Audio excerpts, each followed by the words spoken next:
Ma nounou démissionne. Comment gérer la situation? Votre nounou démissionne. Elle vient de vous annoncer qu'elle vous quitte. Légalement, elle peut faire cela oralement, mais elle doit aussi le faire par écrit, par lettre remise en main propre ou par lettre recommandée.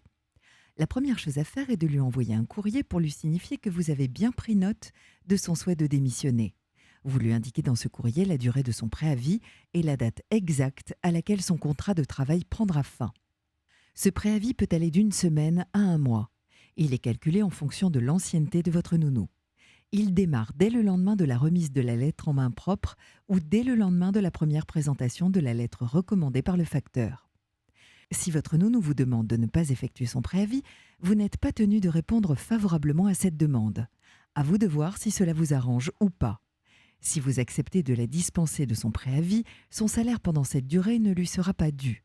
Mais assurez-vous dans ce cas d'obtenir un écrit de sa part disant qu'elle demande la dispense. En effet, en cas de contentieux, il faut prouver que la demande émane d'elle et non pas de vous. Si votre nounou ne respecte pas son préavis, elle vous doit une indemnité égale au montant de la rémunération correspondant à la durée du préavis. Mais attention, vous ne pouvez pas vous faire justice vous-même et retirer cette somme de ce que vous lui devez. Vous devez en faire la demande devant le Conseil des prud'hommes. Quelles sont les indemnités que vous allez devoir lui payer en cas de démission?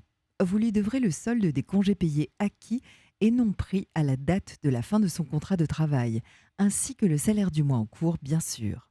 S'agissant enfin des formalités de fin de contrat, vous lui remettrez un certificat de travail, un solde de tout compte, une attestation destinée à Pôle emploi que vous pouvez télécharger sur le site de Pôle emploi. Et si le salarié en fait la demande, une attestation précisant la date à laquelle ce dernier se trouve libre de tout engagement.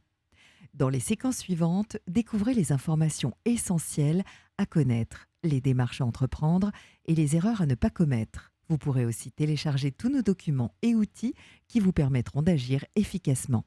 Et surtout n'oubliez pas, votre nounou doit vous remettre une lettre de démission. Vous n'avez pas à payer d'indemnité outre les congés non pris.